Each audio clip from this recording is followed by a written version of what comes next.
নবী মুহাম্মদ সাল্লাল্লাহু আলাইহি ওয়াসাল্লাম বললেন, তিন শ্রেণীর মানুষ রয়েছে তারা জান্নাতে যাবে না। তিন শ্রেণীর মানুষ রয়েছে যারা জান্নাতে যাবে না। তাদের এক শ্রেণীর মানুষ হচ্ছে পিতামাতার অবাধ্য সন্তান। যারা পিতামাতা অবাধ্য হয়েছে তারা জান্নাতে যাব না।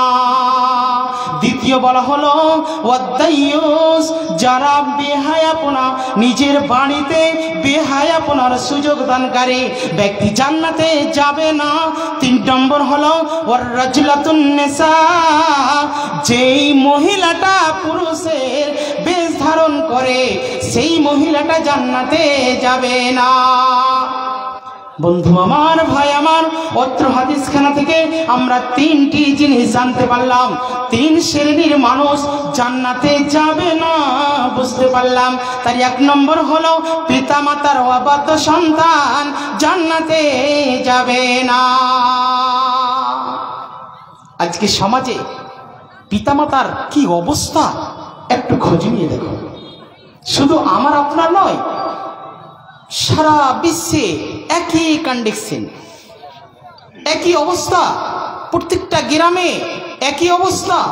পিতামাতা যে আজকে কত নাজেহাল অবস্থায় আছে, আমরা যাদের পিতামাতা বয়স্ক হয়ে গেছে সেই ব্যক্তিগুলোকে গিয়ে জিজ্ঞেস করে দেখুন যে চাচা আপনি কত সুখে আছেন বলুন তো।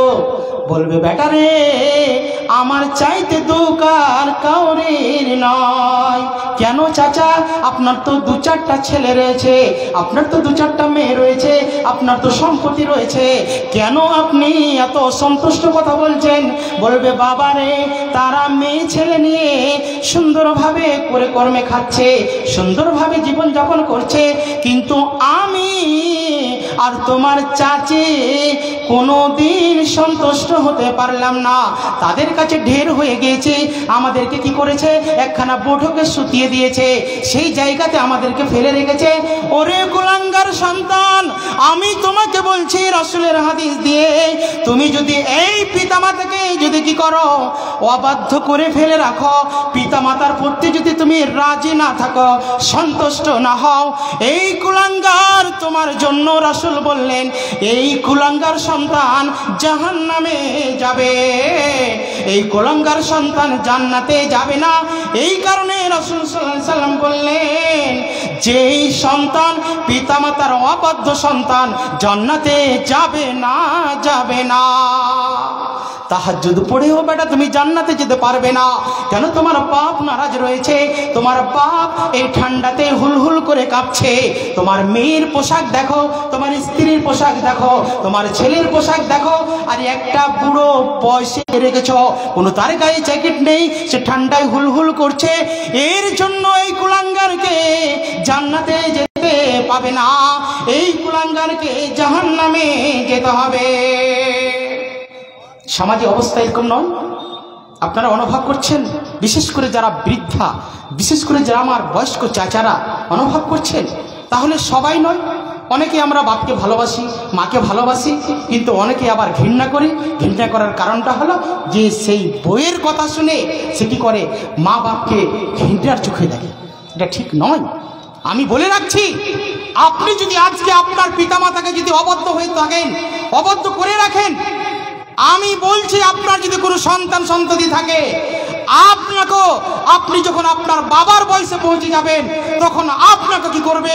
আপনার সেই ছেলে আপনাকে সেই রকম জায়গাতে পৌঁছে দেবে। এটা ইতিহাস, শুধু আজকে নয়, আদম থেকে নিয়ে চলে আসছে। আপনি ভাবছেনটা কি? অত সহজ নয়। অতএব সমাজের যে যুবক বিশেষ করে পিতামাতাকে ভালোবাসতে শিখেন। অন্য জায়গায় সেই হাদিসে আল্লাহ রাব্বুল আলামিন বললেন ওয়াদাইয়ুস, তার মানে নিজের বাড়িতে বেহায়াপনার সুযোগ দানকারী পুরুষ জান্নাতে যাবে না। এখন যদি নিজের স্ত্রীটাকে, নিজের মেয়েটাকে আপনি যদি কন্ট্রোল না করতে পারেন, তাহলে সেই স্ত্রী মেয়ের কারণে আপনাকে জাহান্নামে যেতে হবে। আল্লাহ রাসূল সাল্লাল্লাহু আলাইহি সাল্লাম হাদিসের ভাষায় বললেন ওয়াদাইয়ুস জান্নাতে যাবে না। আজকে নারীরা পুরুষের কথা তোয়াক্কা করে না, আজকে নারীরা পুরুষের কথা মান্যতা দেয় না। এর কারণে পর্দার গর্দা উড়িয়ে চলেছে, যেটাই মন সেটাই করছে। এর কারণে নারীরা আজকে কমেদপুরের শনিবারের বাজার পর্যন্ত করছে। বন্ধুরে আমার, ভাইরে আমার, বাজার করবে পুরুষ মানুষ, কিন্তু আজকে মহিলারা শুরু করেছে বাজার করতে। এমনি দিন তো যাচ্ছে যাচ্ছে, মহিলারা শনিবারের হাটের দিনও মহিলারা বাজার করার জন্য ছুটে পড়েছে। ভাবছেনটা কি? সমাজ আজকে অধপতনে কেন? আজকে অধপতনের কারণ হলো যে আজকে আমরা কোরআন হাদিসকে ছেড়ে দিয়েছি, আজকে আমরা কোরআন হাদিসের শিক্ষাকে নিই না। তার কারণে আজকে আমাদের নারীরা পর্দার কোনো গর্দা উড়িয়ে দিয়েছে। পর্দার গর্দা উড়িয়ে কমেদপুর মার্কেটে মোড়ে যেখানে সেখানে ফিরিওয়ালার কাছে, মাছওয়ালার কাছে নারীরা ঝুঁকে পড়েছে। কেন? তাদেরকে দেখে পর্দা করতে হবে না? তারা কি মুহরিম? তাদের সাথে কি বিয়ে হারাম না হালাল? বলুন। তাহলে তাদেরকে দেখে পর্দা করতে হবে। বন্ধুরে আমার, ভাইরে আমার, আল্লাহ রাসূল সাল্লাল্লাহু আলাইহি সাল্লাম হাদিসের ভাষায় বললেন, আবু সাঈদ খুদরি রাদিয়াল্লাহু তাআলা আনহু থেকে হাদিসটি বর্ণনা। রাসূল সাল্লাল্লাহু আলাইহি সাল্লাম বলছেন যে একজন পুরুষ অপর পুরুষের গুপ্তাঙ্গর প্রতি লক্ষ্য করতে পারবে না, একজন নারী অপর নারীর গুপ্তাঙ্গর প্রতি লক্ষ্য করতে পারবে না। ঠিক দুইজন পুরুষ একই চাদরের নিচে শয্যা গ্রহণ করতে পারবে না, ঠিক তেমনি দুইজন নারী একই চাদরের নিচে শয্যা গ্রহণ করতে পারবে না। হাদিসটি মুসলিম মিসকাতের 31 নম্বর হাদিস। অত্র হাদিসখানা থেকে আমরা স্পষ্ট বুঝতে পারলাম যে আল্লাহ রাসূল সাল্লাল্লাহু আলাইহি সাল্লাম অনেক বিষয়ে পুরুষকে পুরুষ থেকে পর্দা করতে বলেছে এবং নারীকে নারী থেকে পর্দা করতে বলেছে।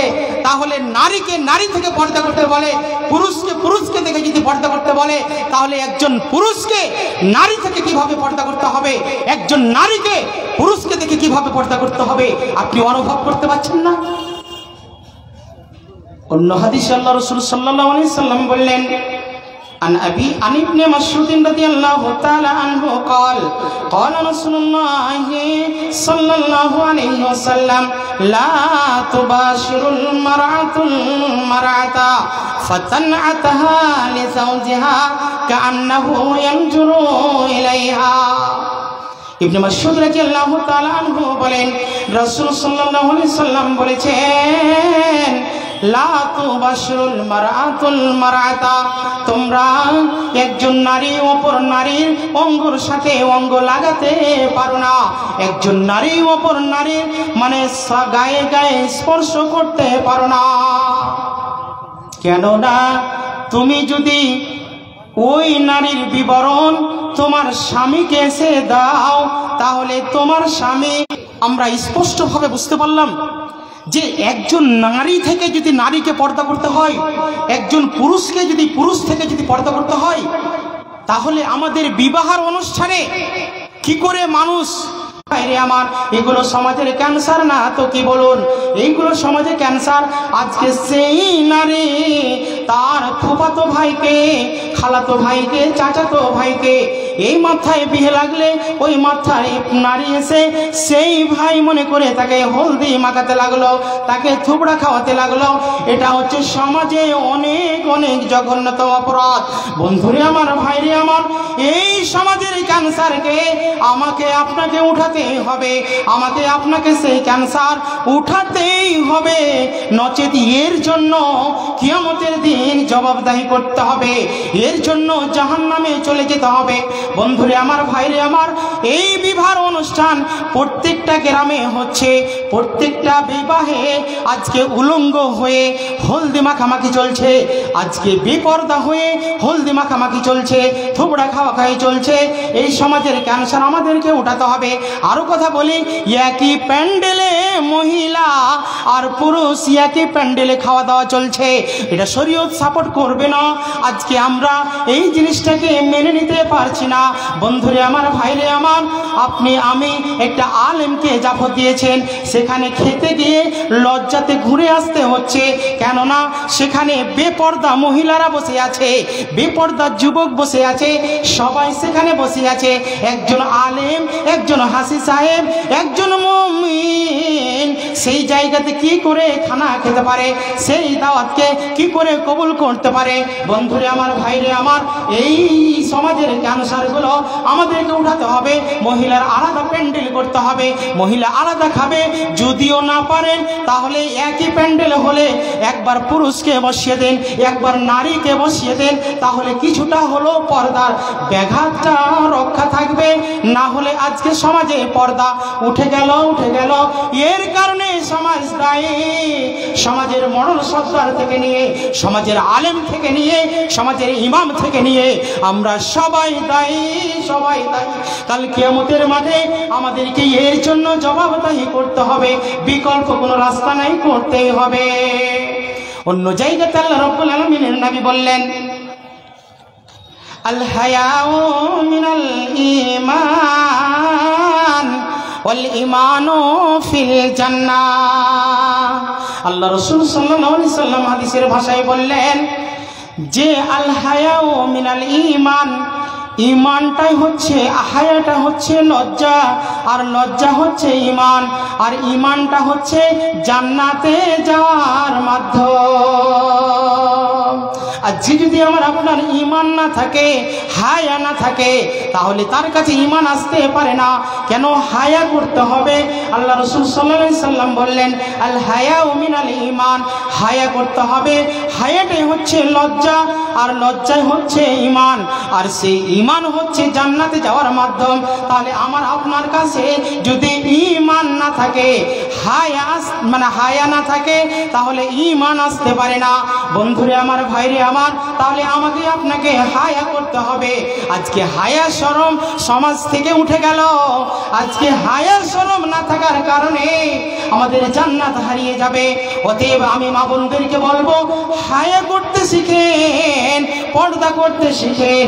পর্দার কারণে, বেপর্দার কারণে জাহান্নামে আল্লাহ রাসূল সাল্লাল্লাহু আলাইহি সাল্লাম দেখেছেন। বন্ধুরে আমার, ভাইরে আমার, আল্লাহ রাসূল সাল্লাল্লাহু আলাইহি সাল্লাম বেপর্দার কারণে, স্বামীর অসন্তুষ্টর কারণে নারীরাকে জাহান্নামে দেখতে পেয়েছেন। অতএব মা বোন, আমি আপনাদেরকে পরামর্শ দিতে এসেছি, আল্লাহ রাসূলের হাদিস শোনাতে এসেছি।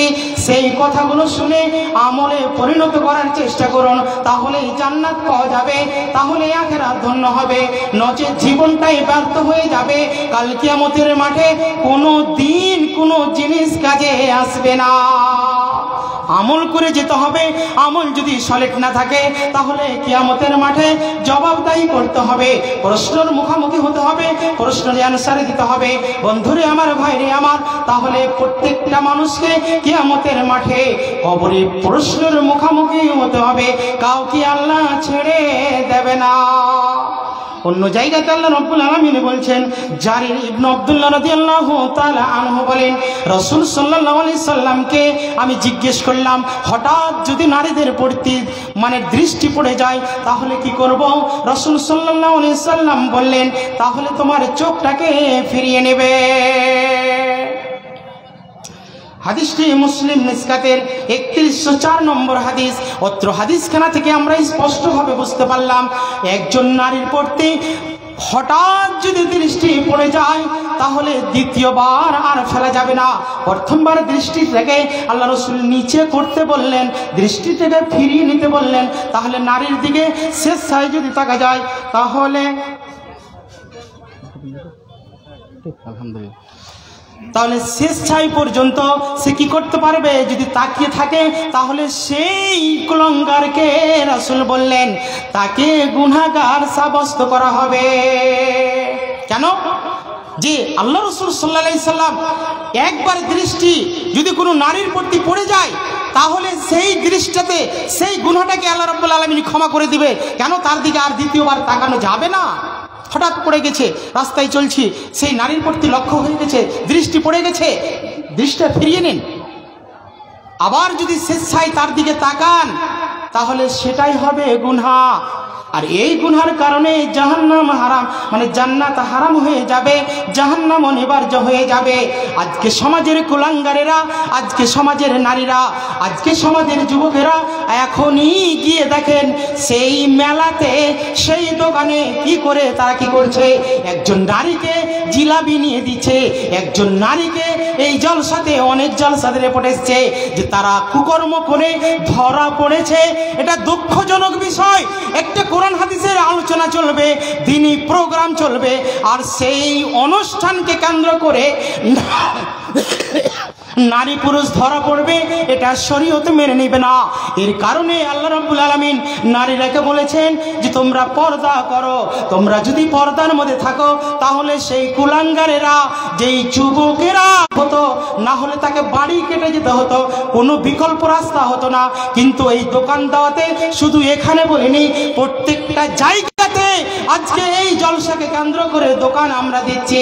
এই দোকানের কারণে যত পাপ হবে সমস্ত কমিটির লোককে, সমস্ত দেশের মানুষকে সেই পাপের বোঝা বহন করতে হবে। কোনো বিকল্প রাস্তা নেই, কোনো বিকল্প রাস্তা নেই। আছেন কোথায়? জালসা করে তো নেকি হবে বন্ধু, কিন্তু দুঃখের বিষয় জালসা করে যে ধরা পড়ছে তার খেসারতটা কে দিবে? জালসা করে যে ছেলে মেয়ে তো কুকর্ম করছে, এর কারণে এর দায়িত্ব কে নিবে? তাহলে এই সমাজে যে কোনো জায়গাতে যা বলতে চাইছিলাম যে সেই দোকানদারের কাছে কালেকশন নিতে হবে। কি হবে এই কটা টাকাতে? প্রতিজ্ঞা করুন, সামনের বছর জালসা করলে দোকানকে উঠিয়ে দিতে হবে। আপনার লোক হবে না? অবশ্যই লোক হবে। যেই লোকটি দোকানে ঘোরাফেরা করছে ভদ্রভাবে তারা এসে এই স্টেজে এসে বসতে বাধ্য।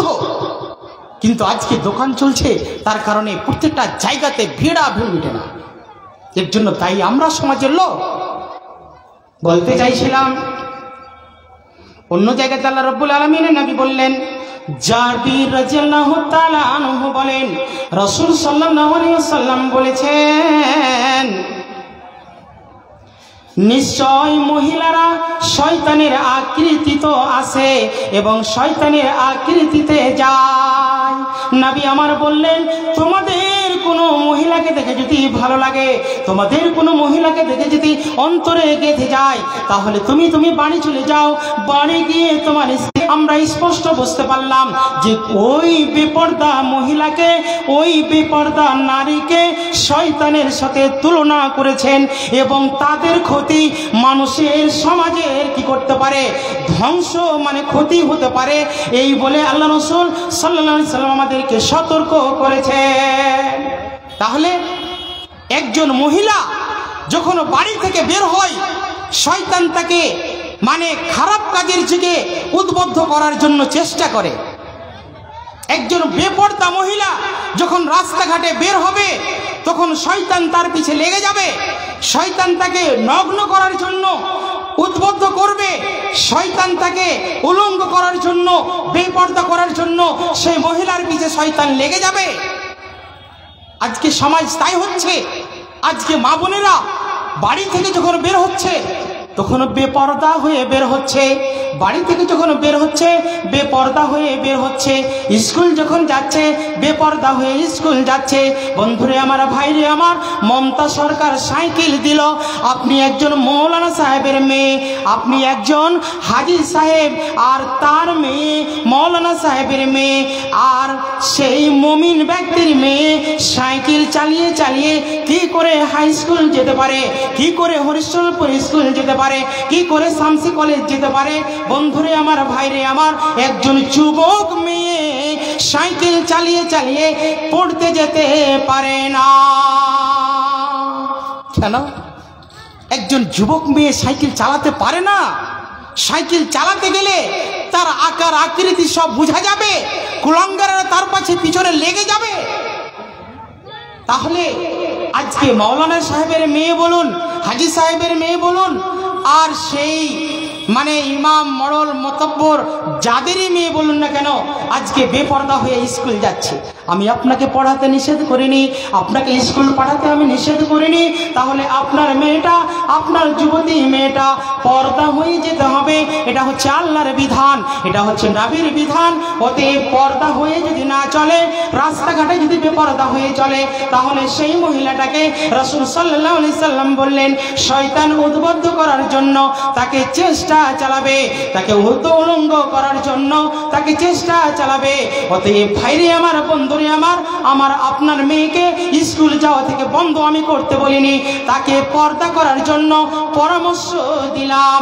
পর্দা যদি তাকে করাতে পারেন, কিয়ামতের মাঠে এর নেকিতে হয়তো আপনি জান্নাত চলে যেতে পারেন। কিন্তু যদি তাকে পর্দা না করাতে পারেন, তাহলে আপনি দায়ুস বলে আপনি জাহান্নামে যেতে বাধ্য।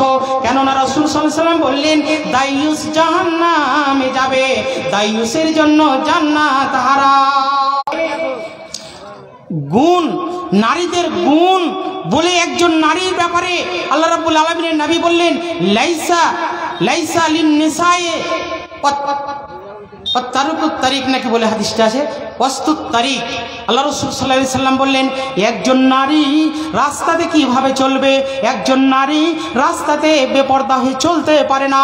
একজন ভালো নারীর গুণ হলো সে রাস্তার সাইড দিয়ে চলবে, সে রাস্তার মধ্যখান দিয়ে চলতে পাবে না।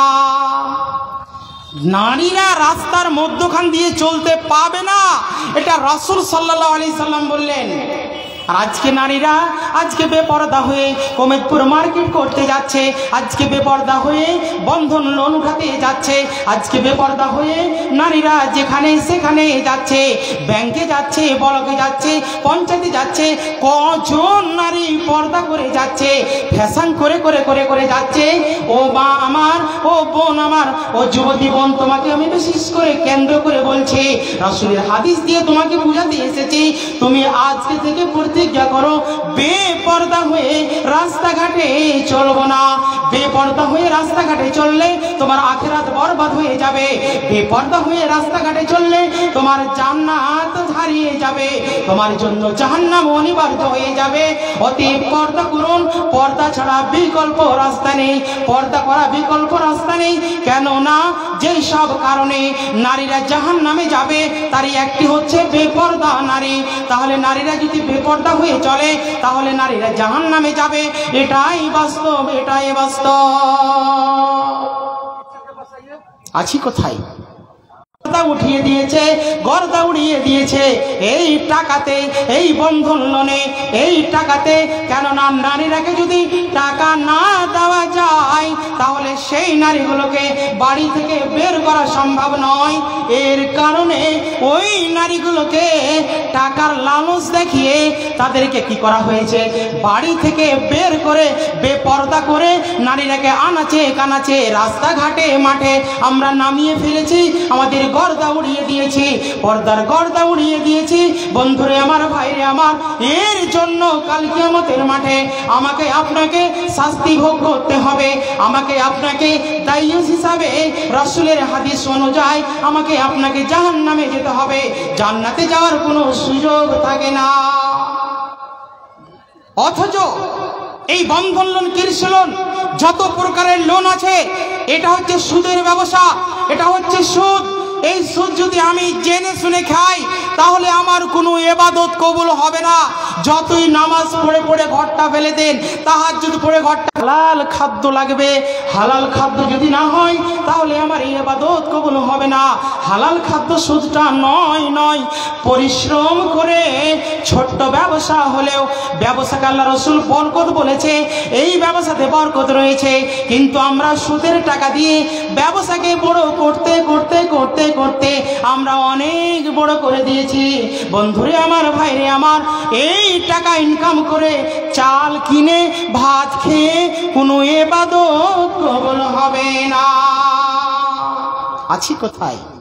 অত সহজ, হজ করে চলে আসলাম, সুদ নিয়ে ব্যবসা করছি, চলবে? চলবে না। খুঁজে কাবা থেকে চলে এসেছি, সব পাপ মিটে গেছে। আরে বাপুরে আমার, ঠিক আছে হজ যদি কবুল হয়ে যায় তাহলে নিষ্পাপ বলে আখ্যায়িত করেছে।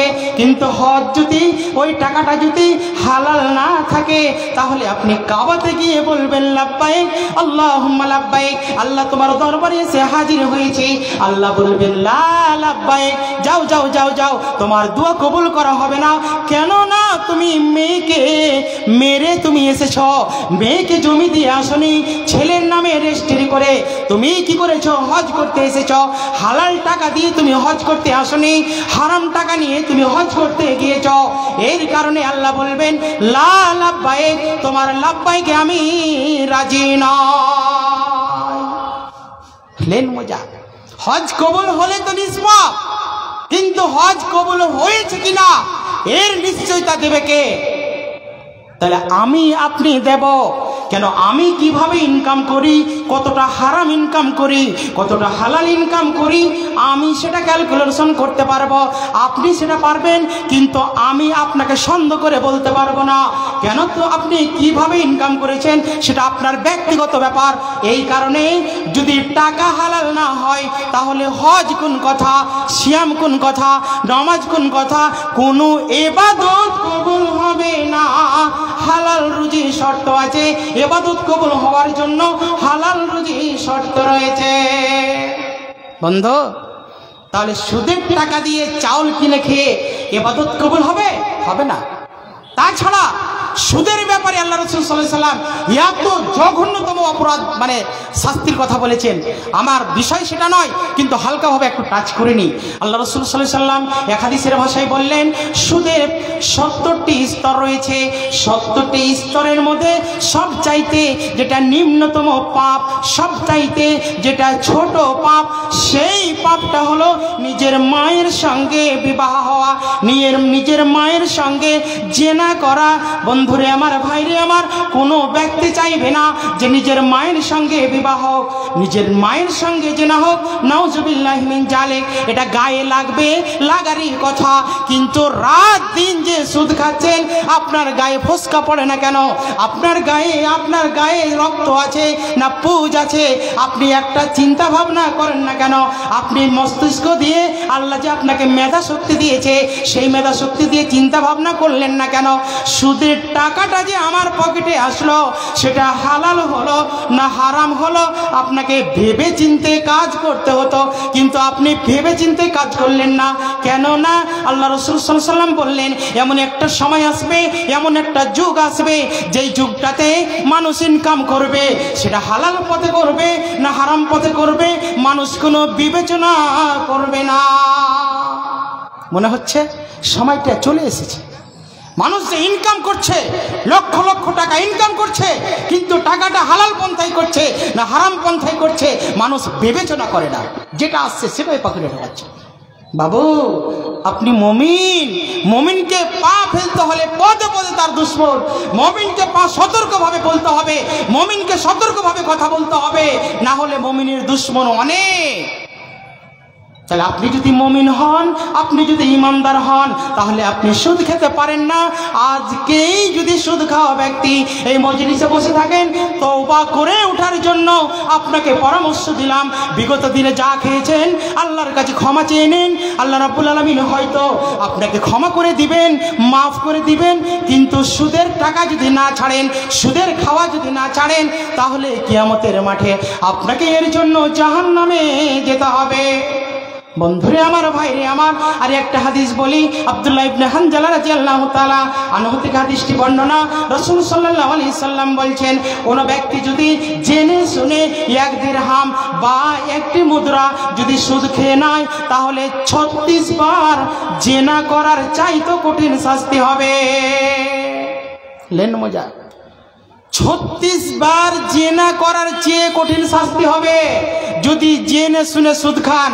তাহলে যেই লোকটি বসে আছেন, আজকে তো অন্তত পক্ষে বিগত দিনে জেনেছেন না জানি না, আজকে তো জানলেন সুদ হারাম, সুদ খাওয়া যাবে না, তাহলে এরপরে যদি কালকে থেকে খান, তাহলে আপনার জেনা করার চাইতে আপনার পাপ বেশি হবে। এটা রাসূল সাল্লাল্লাহু আলাইহি সাল্লাম বলেছেন। শুধু আজকে নয়, 1450 বছর 1500 বছর পূর্বে আল্লাহ রাসূল সাল্লাল্লাহু আলাইহি সাল্লাম বলে গেছেন। সেই কথাগুলো আজকে বাস্তবে পরিণত হচ্ছে। আজকে আমরা সুদ ছাড়তে পারছি না বন্ধু। অতএব আল্লাহ রাব্বুল আলামিন কোরআনের ভাষায় বললেন, ইয়া আইয়ুহাল্লাযীনা আমানুত্তাকুল্লাহা ওয়া জারু মা বাকিয়া মিনার রিবা ইন কুনতুম মুমিনিন। হে ঈমানদারগণ, তোমরা আল্লাহকে দেখে ভয় করো, আল্লাহকে দেখে ভয় করো। আর যদি সত্যিকারী মুমিন হও, সত্যিকারী যদি ঈমানদার হতে চাও, তাহলে সুদের মধ্যে যা বকেয়া রয়েছে তা তোমাকে বর্জন করতে হবে, বর্জন করতে হবে। বিকল্প কোনো রাস্তা নেই। সূরা বাকারার 278 নম্বর আয়াত, অত্র আয়াতখানা থেকে আমরা স্পষ্ট বুঝতে পারলাম, আমরা যদি মুমিন হই আল্লাহকে দেখে ভয় করতে হবে। আমরা যদি মুমিন হই তাহলে সুদের বকেয়া টাকা বর্জন করতে হবে। কোনো রাস্তা নেই, কোনো রাস্তা নাই। একজন ঈমানদার, একজন আল্লাহ বলা কোনো দিন সুদের টাকা খেতে পারে না। আজকে সুদ এমন ভাবে ঘেরাস করেছে, মনে হচ্ছে 80% লোক সুদ খাচ্ছে। আপনি আছেন কোথায়? কে তো বন্ধন লোনে জড়িয়ে আছে, কে তো কৃষি লোনে জড়িয়ে আছে, কে তো উম্মুক লোনে জড়িয়ে আছে, কিন্তু এই শেয়ার ব্যবসা করছে। এই করে করে করে করে সবাই সুদের সাথে জড়িয়ে গিয়েছে। বন্ধুরে আমার, ভাইরে আমার, সুদ যদি আমরা ছাড়তে না পারি, কিয়ামত আমাদের জন্য, কিয়ামতের জন্য, কিয়ামতের দিন আমাদের জন্য জবাবদাহি করতে হবে। বিকল্প কোনো রাস্তা নাই, করতেই হবে, করতেই হবে। যাই হোক, বলছিলাম সুদের জন্য তওবা করে উঠতে হবে। আজকেই প্রতিজ্ঞা করছি, আল্লাহ বিগত দিনে যা সুদ খেয়েছি, আগামী দিনে যতদিন তুমি বাঁচিয়ে রাখবে আর জীবনে সুদ খাবো না, খাবো না। এই বলে যদি আপনি প্রতিজ্ঞা করেন, আল্লাহ হয়তো আপনাকে ক্ষমা করে দিতে পারেন।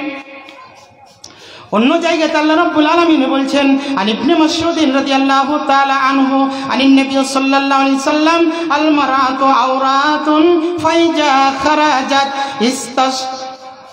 ইস্তাশরাফাহা শাইতান। ইবনে মাসউদ রাদিয়াল্লাহু তাআলা আনহু বলেন, রাসূল সাল্লাল্লাহু আলাইহি সাল্লাম বলেছেন, নারী হচ্ছে গোপন বস্তু। নারীরা যখন বাড়ি থেকে বেপরদা হয়ে বের হয়, তখন রাসূল সাল্লাল্লাহু আলাইহি সাল্লাম বললেন, শয়তান তাদেরকে উদ্বিগ্ন করে উঠে, শয়তান তাদেরকে উলঙ্গ করার জন্য চেষ্টা করে। হাদিসটি তিরমিজি মিসকাতের 3109 নম্বর হাদিস। আবু হুরায়রা রাদিয়াল্লাহু তাআলা আনহু বলেন, রাসূল সাল্লাল্লাহু আলাইহি সাল্লাম বলেছেন, কোন মহিলা একদিন বা এক রাতের মুহরিম ছাড়া সফর করতে পারে না। আল্লাহ রাসূল সাল্লাল্লাহু আলাইহি সাল্লাম হাদিসটিতে বললেন, কোন মহিলা একদিন বা এক রাতের সফর একা করতে পারে না।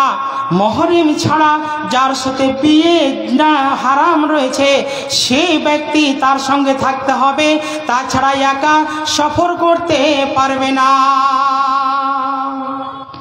অত্র হাদিসটি বুখারী মুসলিম মিসকাতের 2515 নম্বর হাদিস।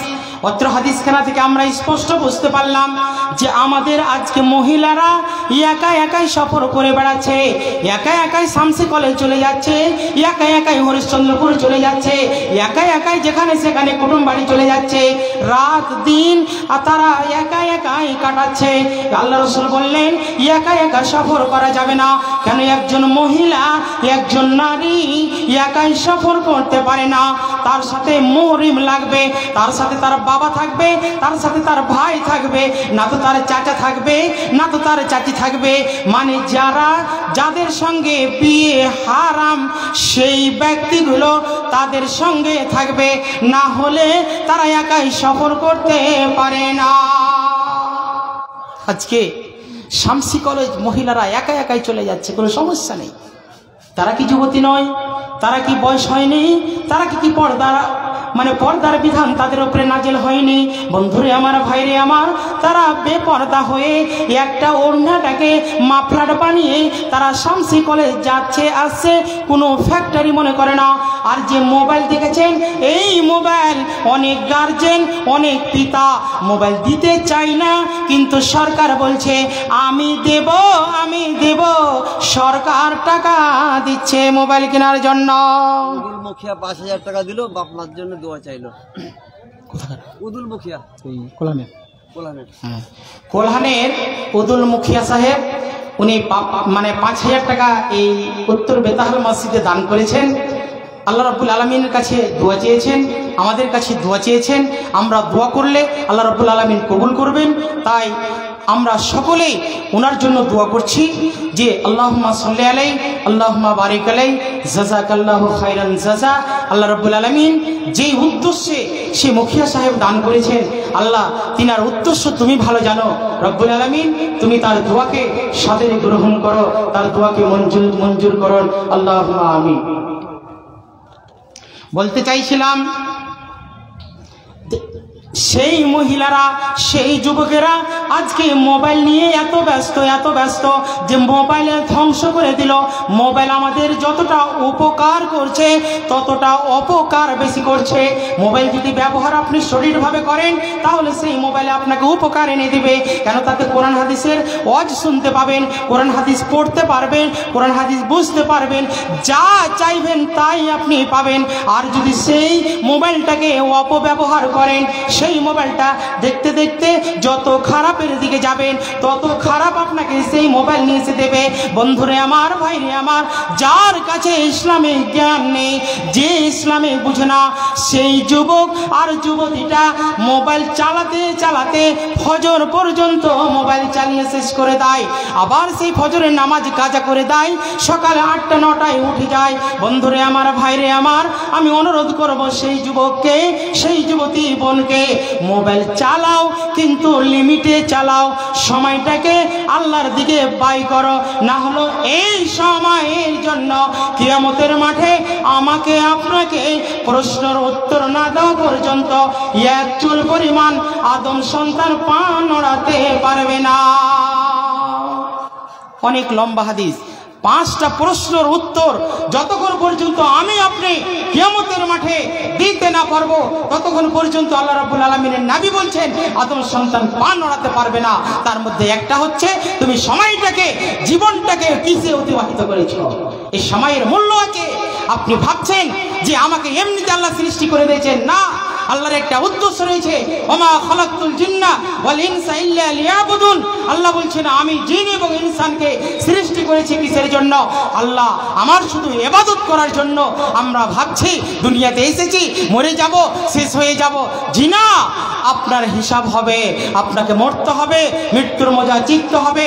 অতএব অন্যায় যতগুলো করছেন সে অন্যায় থেকে আপনাকে ফিরে আসার জন্য আপনাকে পরামর্শ দিচ্ছি।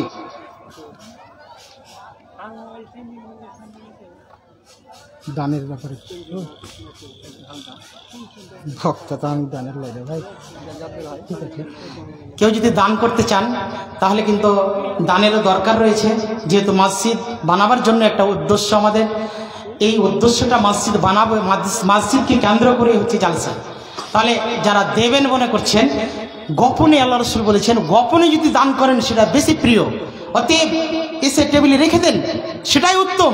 প্রকাশ্য দান করাটা জায়েজ রয়েছে, কিন্তু আপনি যদি গোপনে দান করেন, যেহেতু আল্লাহ রাসূল একটা হাদিসে বললেন যে তোমার ডান হাতে কি করেছে বাম হাত জানতে পারবে না, তাহলে এখান থেকে বোঝা গেল আপনি গোপনে যত আমল করবেন সেই আমলটাই আপনার সবচেয়ে আল্লাহ রাব্বুল আলামিনের নিকটে বেশি মর্যাদা পাবে, বেশি গ্রহণ হবে। অতএব কেউ যদি দান করতে চান প্রকাশ্য করতে পারেন এবং গোপনেও করতে পারেন, দুটোই জায়েজ রয়েছে, কিন্তু গোপনে দান করাটা বেশি উত্তম।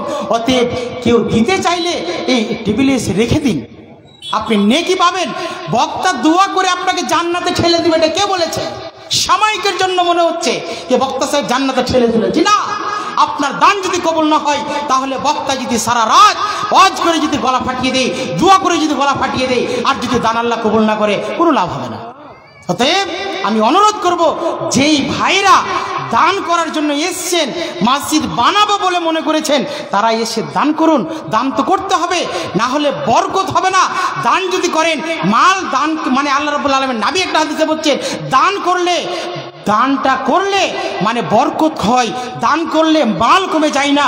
অতএব যে যত দান করবেন তত তার মালে উন্নত হবে, বরকত হবে। আর যদি বখিলি করেন, কিয়ামতের দিন বখিলের জন্য আল্লাহ রাব্বুল আলামিন দুনিয়াতে একটা হাদিসে বলি যে আল্লাহ রাব্বুল আলামিন নবী বললেন যে প্রত্যেক দিন 2 জন ফারিস্তা আল্লাহ রাব্বুল আলামিন অবতীর্ণ করেন। একজন ফারিস্তা যেই ব্যক্তি দান করে তার জন্য সারা দিন দোয়া করতে থাকে, সকাল থেকে নিয়ে সন্ধ্যা পর্যন্ত দোয়া করতে থাকে, আল্লাহ যে ব্যক্তি দান করেছে তার দানকে তুমি গ্রহণ করো, তার মালকে তুমি বরকত করে দাও, তার মালকে তুমি বাড়িয়ে দাও, তার দানকে তুমি কবুল করো। এই করে করে করে করে আপনার দানের জন্য কি করে একটা ফারিস্তা দোয়া করতে থাকে।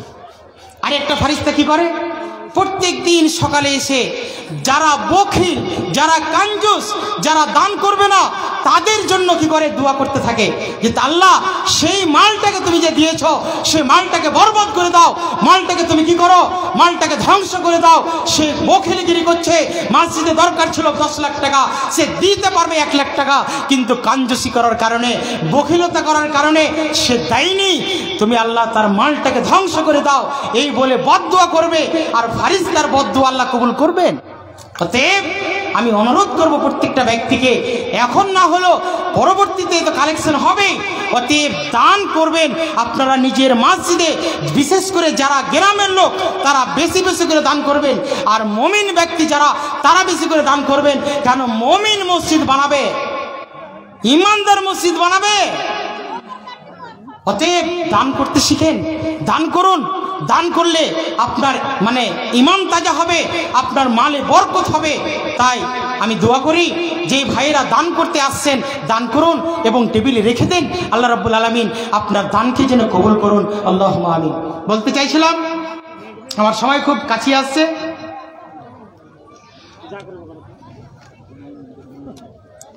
আপনার নাম কি? হাজি মফিজুদ্দিন সাহেব, বেতাল গ্রামেরই। উনি বাজারও দান করেছিলেন, আমার চোখের দেখা। যেখানে সেখানে উনি দান করেন, আল্লাহ যেন ওনার দানকে কবুল করুন। আল্লাহুম্মা সাল্লি আলাইহি ওয়া বারিক আলাইহি। উনি দোয়া চেয়েছেন, আল্লাহ যে দোয়া চেয়েছে তুমি ভালো জানো, আল্লাহ তার উদ্দেশ্যকে তুমি পূরণ করো, আল্লাহুম্মা আমিন। আল্লাহুম্মা সাল্লি আলাইহি আল্লাহুম্মা বারিক আলাইহি, জাযাকাল্লাহু খাইরান জাযা। উনি 1000 টাকা দান করেছেন মসজিদের জন্য, আল্লাহ ওনার দানকে কবুল করুন। বলতে চাইছিলাম, عن أبي سعيد الخدري رضي الله تعالى عنه قال قال رسول الله صلى الله عليه وسلم فاتقوا الدنيا واتقوا النساء فإن أول فتنة بني إسرائيل كانت في النساء। আবি সাঈদ আল খুদরি রাদিয়াল্লাহু তাআলা আনহু থেকে হাদিসটি বর্ণনা। রাসূলুল্লাহ সাল্লাল্লাহু আলাইহি ওয়াসাল্লাম বললেন, ফাত্তাকুদ দুনিয়া ওয়াত্তাকুন নিসা ফাইন্না আওয়ালা ফিতনাতে বানি ইসরাঈলা কানাত ফিন নিসা। আল্লাহ রাসূল সাল্লাল্লাহু আলাইহি সাল্লাম বললেন, ফাত্তাকুদ দুনিয়া ওয়াত্তাকুন নিসা, তোমরা দুনিয়ার ফিতনা থেকে এবং নারীদের ফিতনা থেকে বেঁচে থাকো। কেননা প্রথম দুর্ঘটনা বানি ইসরাইলের মধ্যে, দুর্ঘটনা সেই বানি ইসরাইলের মধ্য থেকে ঘটেছে। অতএব আমার মা একজন বয়স্ক মানুষ, হয়তো এই গ্রামে বাড়ি হবে, উনি মানে আমার মায়ের বয়সের সমতুল্য, ওই জন্য ওনাকে মা বললাম। যাই হোক, উনি একটা আমার হাতে চাদর দিয়েছেন। আল্লাহ তুমি সেই তার উদ্দেশ্যটা কি উদ্দেশ্য দিল মাবুদ, তুমি তার উদ্দেশ্যটা ভালো জানো, আল্লাহ তুমি তার উদ্দেশ্যকে পূরণ করো। জাযাকাল্লাহু খাইরান জাযা। আল্লাহুম্মা সাল্লি আলাইহি আল্লাহুম্মা বারিক আলাইহি ওয়াসাল্লাম। বলতে চাইছিলাম, ফাত্তাকুদ দুনিয়া ওয়াত্তাকুন নিসা, ও পৃথিবীর মানুষ, তোমরা নারীদের ফিতনা থেকে এবং দুনিয়ার ফিতনা থেকে তোমরা সাবধান থাকো, তোমরা বেঁচে থাকো। কেননা প্রথম দুর্ঘটনা ঘটেছিল বানি ইসরাঈলীদের মধ্যকার নারী হতে। হাদিসটি মুসলিম মিসকাতের 3086 নম্বর হাদিস। অত্র হাদিসখানা থেকে আমরা স্পষ্ট বুঝতে পারলাম, আল্লাহ রাসূল বললেন, ফাত্তাকুদ দুনিয়া, দুনিয়াটা হচ্ছে ফিতনা। এই ফিতনা থেকে বেঁচে থাকতে হবে বন্ধু। দুনিয়ার মায়ে জালে যারা পড়ে গিয়েছেন তারা ধ্বংস, দুনিয়ার মায়ে জালে পড়ে গেলে ধ্বংস অনিবার্য। অতএব দুনিয়ার ফিতনা থেকে যত রকমের ফিতনা আছে আমাকে আপনাকে বাঁচতে হবে। আর দ্বিতীয় ফিতনা হচ্ছে নারীরা, এই মহিলারা হচ্ছে দ্বিতীয় ফিতনা। এই মহিলার চক্রান্ত থেকে আমাকে আপনাকে জরুরি ভিত্তিতে বাঁচতে হবে। মা বোন রাগ করলে হবে না, আল্লাহ রসুলের হাদিস তুলে ধরলাম। আল্লাহ রসুল বললেন ফাত্তাকুদ দুনিয়া ওয়াত্তাকুন নিসা। নিসা মানে হচ্ছে মহিলা। এই মহিলার চক্রান্ত থেকে আমাকে আপনাকে ফিরে আসতে হবে, বেঁচে থাকতে হবে।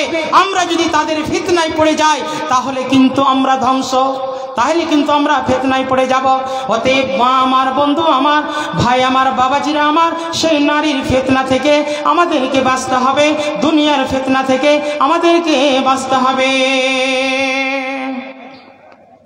অন্য হাদিস আল্লাহ রাব্বুল আলামিনের নবী বললেন, উকবা ইবনে আমির রাদিয়াল্লাহু তাআলা আনহু বলেন, রাসূল সাল্লাল্লাহু আলাইহি সাল্লাম বলেছেন, তোমরা নারীদের নিকট যাওয়া থেকে সাবধান থাকো। একজন সাহাবী বললেন, হে আল্লাহর রাসূল, দেওর সম্পর্কে বলুন। নবীজি বললেন, রাসূল সাল্লাল্লাহু আলাইহি সাল্লাম বললেন, দেওর হলো তোমাদের জন্য মরণ সমতুল্য। অত্র হাদিসখানা বুখারী মুসলিম মিসকাতের 3102 নম্বর হাদিস। অত্র হাদিসখানা থেকে রাসূল সাল্লাল্লাহু আলাইহি সাল্লাম এই কথাই বোঝাতে চেয়েছেন। একজন সাহাবী আল্লাহ রাসূল সাল্লাল্লাহু আলাইহি সাল্লামকে প্রশ্ন করলেন, আল্লাহ রাসূল, দেবর সম্পর্কে বলুন। আল্লাহ রাসূল নারী সম্পর্কে থেকে, নারীর কাছ থেকে বেঁচে থাকার জন্য সাবধান করলেন। তারপরে প্রশ্ন করা হলো, দেবর সম্পর্কে বলুন রাসূলুল্লাহ। আল্লাহ রাসূল বললেন, দেবর হচ্ছে মরণের সমতুল্য। তাহলে নারীদের কাছ থেকে যাওয়া থেকে আমাদেরকে সাবধান থাকতে হবে। আর ভাবিদেরকে বলছি, দেবর থেকে সাবধান থাকতে হবে। কেননা দেবর মানে মরণের সমতুল্য। দেবর মানে খুব খাতারনাক, দেওর মানে খাতারনাক। মা বোন ও আমার ভাবি জানেরা, যতটা তুমি স্বামীকে প্রাধান্য না দাও, ততটা তুমি তোমার দেবরকে ভালোবাসো। মা আমার, বোন আমার ও আমার ভাবিরা, যদি দেবরকে তোমার স্বামীর চেয়ে তুমি ভালোবাসো, কিয়ামত তুমি হারিয়ে ফেলেছ, জান্নাত তুমি হারিয়ে ফেলেছ, আখিরাত তুমি বরবাদ করে দিয়েছ। কেন না রাসূল সাল্লাল্লাহু আলাইহি সাল্লাম দেবরকে মরণের সমান তুল্য বললেন। তার মানে কি, তোমার মরে যাওয়া অনেক ভালো দেবরের সাথে সম্পর্ক করার চেয়ে। তোমার মরে যাওয়া অনেক ভালো দেবরের সঙ্গে কুকর্ম করা থেকে। আজকে মা বোন এত দেবরকে ভালোবাসতে শিখেছে, এত ভালোবাসে ভাবিরা। কেন না তার স্বামী দিল্লি চলে যায়, বোম্বাই চলে যায়, কাশ্মীর চলে যায়, সৌদি আরব চলে যায়, রেখে যায় দেবরটাকে। আর সেই বাড়িতে সেই দেবর ভাবির সঙ্গে আস্তে আস্তে আস্তে আস্তে বাজার করে দেয়, আস্তে আস্তে তাকে দোকানে নিয়ে যায়, আস্তে আস্তে যেখানে সেখানে নিয়ে যায়। ও ভাবি, তুমি যতবার তোমার দেবরের মোটর সাইকেলে চড়ে বাজার গিয়েছ, কোনো কারণে নয়, বাজার করার জন্য যত পাক মোটর সাইকেলের চাকা ঘুরেছে, তত তোমার গুনার মিটার চলতে থেকেছে, চলতে থেকেছে। তোমার গুনাহ চলতে চলতে চলতে চলতে দেখা গেল পাহাড়ের মতো হয়ে গিয়েছে, পাহাড় সমতুল্য হয়ে গিয়েছে। ও ভাবি, তুমি দেওরকে এমন ভাবে ভয় করো, তুমি যেমন মরণকে দেখে ভয় করো, ঠিক তেমনি তোমার দেওরকে দেখে ভয় করতে হবে। আজকে সমাজের মানুষ, আজকে আমরা দিল্লি বোম্বাই খাটতে শিখেছি, রেখে যাচ্ছি স্ত্রীকে। তাহলে সেই ছেলে তো কোনোদিন স্ত্রীকে বলে না তুমি কুকর্মতে লিপ্ত হয়ে যাও, তুমি আমার ভাইয়ের সঙ্গে লিপ্ত হয়ে যাও, কোনোদিন বলে না। কিন্তু তার একটা যৌন খোদা রয়েছে, সেই যখন বাড়িতে থেকে থেকে থেকে থেকে তোমার ঘাটা দেখে দেখে তোমার অপেক্ষা করতে করতে 2 বছর 4 বছর 5 বছর কেটে গিয়েছে, তুমি বাড়ি আসার কোনো নাম পাত্তা নাওনি। তাহলে তোমার যুবক স্ত্রীটা, যুবতী মেয়েটা কি করবে? তোমার কাছে অ্যানসার রাখলাম। ভাই আমার, বন্ধু আমার, দিল্লি বোম্বাই খাটতে আমি নিষেধ করিনি। তাহলে আপনাকে পরামর্শ দিব, আপনি বাইরে যান, কিছুদিন থাকেন, আবার বাড়িতে চলে আসেন। কেন? আপনার স্ত্রীর হক রয়েছে, আপনার স্ত্রীর জনখোদা তোমাকে মেটাতে হবে। যুবক, তুমি খালি টাকার পিছনে চললে হবে না, না হলে তুমি বাড়িতে রেখে যাবে। 2 ছেলের বাপের সঙ্গে আপনার স্ত্রী পালিয়ে যাবে, কিছু করার নেই, করার নেই। নাম বলছি না, এই জালসাতে 2 ছেলের মা, 3 ছেলের মা একটা পুরুষের সঙ্গে পালিয়ে যাচ্ছে। তার মানে কি, তার কি স্বামী ছিল না? স্বামী আছে, কিন্তু তার স্বামী বাইরে পড়ে আছে। এই ঠান্ডার দিনে, এই শীতের দিনে তার স্বামী যদি তাকে আপনাকে ছেড়ে যদি চলে থাকে, বেরিয়ে থাকে, তাহলে তার স্ত্রীর করণীয় কি হবে? বন্ধুরে আমার, ভাইরে আমার, তাহলে সব মহিলা নয়, সব মহিলা নয়, অনেক মা বোন আছে, অনেক ভাবি আছে, অনেক বোন রয়েছে, তারা ধৈর্যশীলা, তাদেরকে ধৈর্য ধারণ করতে হবে। এটাই বাস্তব, ধৈর্য ধারণ করতে হবে। কারণ সংসারটা হচ্ছে দুইজনের। অতএব আপনার স্বামী আপনার জন্য টাকা ইনকাম করতে গিয়েছে, এর ফাঁকে যদি আপনি সুযোগ বের করে আপনার দেওরের সঙ্গে মোটর সাইকেলে চড়ে যদি হরিশ্চন্দ্রপুর চলে যাও, হমিদপুর মার্কেট চলে যাও, তাহলে আপনাকে বলে রাখলাম, আপনার যত মোটর সাইকেলের চাকা ঘুরবে তত গুনাহ আপনার বাড়তে থাকবে, তত পাপের মিটার চলতে থাকবে, পাপের চাকা চলতে থাকবে। অতএব আমি অনুরোধ করব ভাবিরাকে, দেবর থেকে সাবধান থাকুন, দেবরকে দেখে মরণের মতো ভয় করতে শিখুন। অন্য জায়গাতে আল্লাহ রাব্বুল আলামিনের নবী বললেন, উমর রাদিয়াল্লাহু তাআলা আনহু বলেন, রাসূলুল্লাহ সাল্লাল্লাহু আলাইহি সাল্লাম বলেছেন, অবশ্যই অবশ্যই কোনো পুরুষ কোনো নারীর সাথে নির্জনে একত্রিত হলে তৃতীয় জন হবে শয়তান। আল্লাহ রাসূল বললেন, একজন নারী অপর নারীর সঙ্গে না, পুরুষের সঙ্গে নির্জনে যদি কথা হয় তাহলে তারা হলো দুইজন, কিন্তু তাদের তৃতীয় জন হবে শয়তান। কেননা একবার নারীকে ইশারা দিবে, একবার পুরুষকে ইশারা দিবে। শয়তানের কাজ হলো ওইরকমই, একবার ওকে একবার এই করে করে করে করে করে করে তারা দুইজনকে এমন উত্তপ্ত করে উঠবে, এমন গরম করে দেবে যে তারা কুকর্ম করতে লিপ্ত হয়ে যাবে, তারা খারাপ কাজ করতে লিপ্ত হয়ে যাবে, তারা জেনায় লিপ্ত হয়ে যাবে। শয়তান তখন পালিয়ে যাবে, কেননা তার কাজ সাকসেস হয়ে গিয়েছে। বন্ধুরে আমার, ভাইরে আমার, এই কারণে রাসূল সাল্লাল্লাহু আলাইহি সাল্লাম বললেন, দুইজন, একজন পুরুষ একজন নারী একসঙ্গে কথা বলতে পাবে না, বললেই শয়তান সেখানে কাজ করবে। অতএব শয়তান সেই কাজটা হারামে লিপ্ত করে দিতে পারে। এই কারণে রাসূল সাল্লাল্লাহু আলাইহি সাল্লাম নিষেধ করলেন। হাদিসটি তিরমিজি মিসকাতের 1318 নম্বর হাদিস। অন্য জায়গাতে আল্লাহ রাসূল সাল্লাল্লাহু আলাইহি সাল্লাম বললেন, আবু মুলাইকা রাদিয়াল্লাহু তাআলা আনহু থেকে হাদিসটি বর্ণনা, উনি একদিন আয়েশা রাদিয়াল্লাহু তাআলা আনহাকে বললেন, হে আয়েশা, একজন নারী পুরুষের জুতা পরে। রাসূল সাল্লাল্লাহু আলাইহি সাল্লাম কি বলেছেন? আয়েশা রাদিয়াল্লাহু তাআলা আনহা বললেন, আল্লাহ রাসূল সাল্লাল্লাহু আলাইহি সাল্লাম এই মর্মে বলেছেন যে কোনো নারী যদি কোনো পুরুষের পোশাক পরে, কোনো নারী কোনো পুরুষের জুতা পরে, তাহলে সেই নারীর প্রতি, মানে সেই নারীর প্রতি অভিশপ্ত দিয়েছেন, ওই নারীর প্রতি লানাত করেছেন। অত্র হাদিসখানা থেকে আমরা স্পষ্ট বুঝতে পারলাম, কোনো নারী কোনো পুরুষের পোশাক পরতে পাবে না, জুতা পরতে পাবে না, কোনো জিনিসই মানে পরতে পাবে না। কেন? আল্লাহ রাসূলের লানাত রয়েছে। অপর হাদিসে আবু হুরায়রা রাদিয়াল্লাহু তাআলা আনহু থেকে দৃষ্টি বর্ণনা, রাসূল সাল্লাল্লাহু আলাইহি সাল্লাম অভিশপ্ত করেছেন ওই পুরুষের উপরে যেই পুরুষটা নারীর পোশাক পরে, এবং ওই নারীর উপরে অভিশপ্ত করেছেন যেই নারীটা পুরুষের পোশাক পরে। তাহলে আমরা স্পষ্ট বুঝতে পারলাম, কোন নারী যদি পুরুষের বেশ ধারণ করে, পুরুষের পোশাক পরে, তাহলে তার উপরে অভিশপ্ত। কোন পুরুষ যদি নারীর বেশ ধারণ করে, তাহলে তার উপরে অভিশপ্ত, তার উপরে লানা। এটা রাসূল সাল্লাল্লাহু আলাইহি সাল্লাম আজকে নয়, 1450 বছর 1500 বছর পূর্বেই বলে গিয়েছে। অতএব সমাজের নারীরা, আজকে এমন সমাজের নারী রয়েছে যারা পুরুষের বেশ ধারণ করতে করতে চাইছে, একটা প্যান্ট পরে নিল, একটা গেঞ্জি গায়ে দিয়ে নিল, একটা টি শার্ট পরে নিল।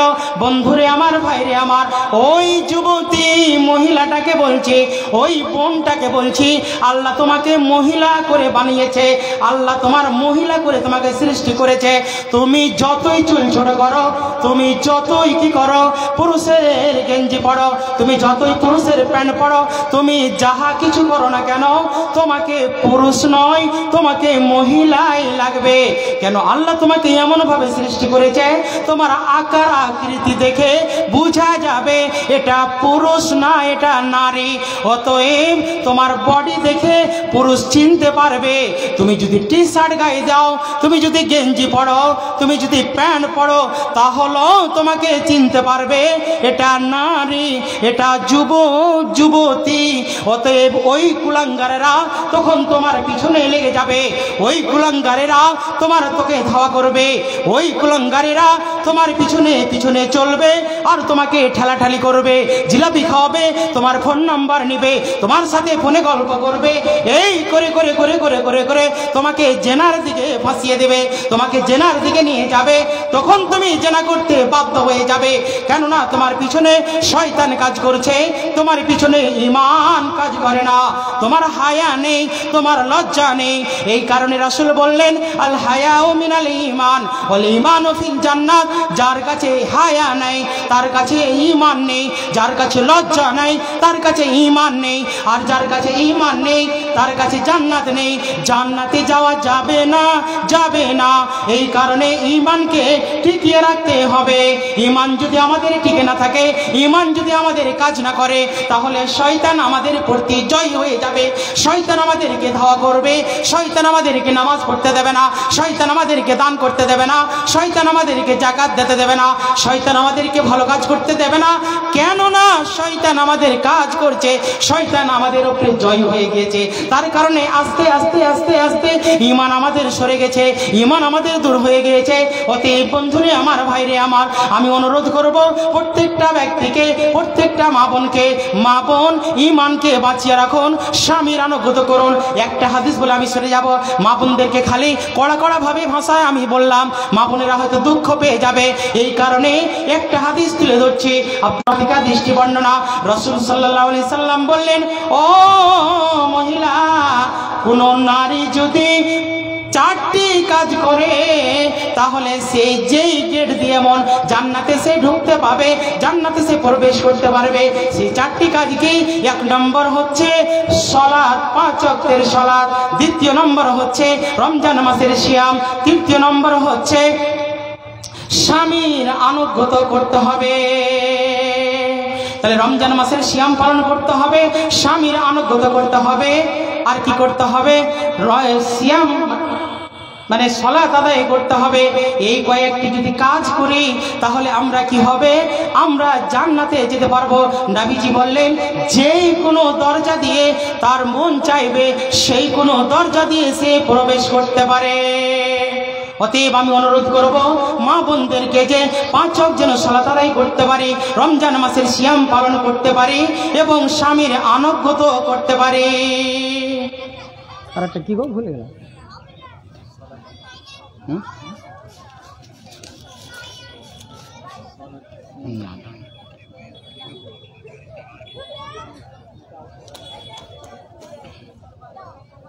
হ্যাঁ, মানে রমজান মাসের সিয়াম পালন করতে হবে, আর সালাত আদায় করতে হবে, স্বামীর আনুগত্য করতে হবে, আর নিজের লজ্জা স্থানের হেফাজত করতে হবে।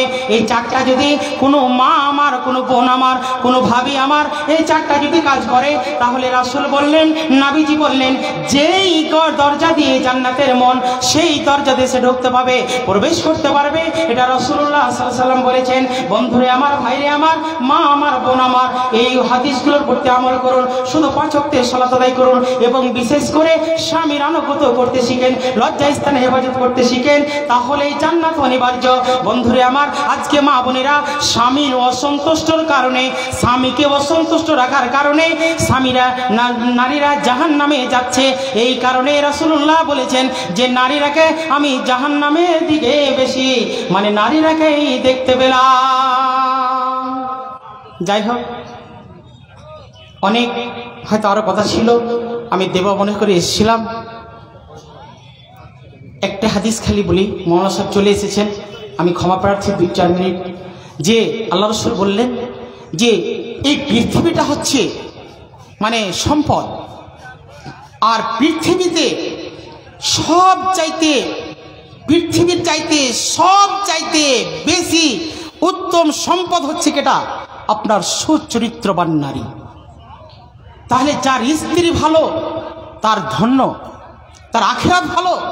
যার স্ত্রী তাকে খারাপ কাজ থেকে সে পরামর্শ দিবে, যার স্ত্রী ভালো তাকে যে কোনো কাজে কি করবে? বাধা দিবে। খারাপ কাজ যদি করতে যায়, তার স্ত্রী যদি ভালো থাকে তাহলে সেই স্ত্রী কি করবে? তাকে খারাপ কাজ থেকে রুখবে। এই কারণে রাসূল বললেন যে সব চাইতে, দুনিয়াটা তো পৃথিবীটা তো হচ্ছে সম্পদ, কিন্তু এর চাইতে উত্তম সম্পদ হচ্ছে আপনার সুচরিত্রবান স্ত্রী। এই নারী যার ভাগ্য জুটে গিয়েছে, সেই নারী মানে সেই স্বামীর কপাল ধন্য। অতএব আপনি পুরুষ নারীকে ভালোবাসতে শিখুন, এবং নারীদেরকে বলবো আপনি স্বামীর আনুগত্য করতে শিখুন, পুরুষকে ভালোবাসতে শিখুন, তাহলে আপনার নাসিবে জান্নাত আল্লাহ রাব্বুল আলামিন দেবেন। যাই হোক, আমি আমার আর বক্তব্য বেশি বাড়াচ্ছি না, যেহেতু বক্তা সাহেব চলে এসেছেন। আমি এতক্ষণ আপনাদেরকে যতটা আমার ক্ষুদ্র জ্ঞান হিসাবে আপনাদেরকে তুলে দিলাম, আশা করছি কোরআন এবং হাদিসের ভাষা দিয়ে আপনাদেরকে তুলে দিলাম। আমি সেই কথাগুলোর প্রতি আল্লাহ রাব্বুল আলামিনের কাছে দোয়া করব, আল্লাহ রাব্বুল আলামিন আমি সহ প্রত্যেকটা মা বোন, প্রত্যেকটা বাবাজিরা যেন আমরা আমলে পরিণত করতে পারি। আজকে অনেক জালসা শুনছি, বড় বড় বক্তাদের জালসা শুনছি, কিন্তু আজকে আমল করতে পারছি না। আমল যদি না করেন তাহলে আপনার জীবনটা ব্যর্থ হয়ে যাবে। অতএব আমি অনুরোধ করব প্রত্যেকটা মা বোনকে, প্রত্যেকটা বাবাজিরাকে যতটুকুই শুনুন আমল করার চেষ্টা করুন। আল্লাহ রাব্বুল আলামিন তুমি আমাদেরকে আমল করার তুমি তৌফিক দান করুন, আল্লাহুম্মা আমিন। আর আমার যদি ভাষাগত কোনো ভুল পেয়ে থাকেন তাহলে আমি ক্ষমা প্রার্থী, এবং কোরআন হাদিসের দিক দিয়ে যদি কোনো ভুল হয়ে থাকে তাহলে কোনো ভাই যদি আমাকে ধরিয়ে দেন তাহলে আমি ধন্য, আমি সেটা মেনে নেব। এই বলে আমি আমার বক্তব্য দিয়ে টানছি। ভাষাগত ভুল হলে ক্ষমা করবেন। আসসালামু আলাইকুম ওয়া রাহমাতুল্লাহি ওয়া বারাকাতুহু।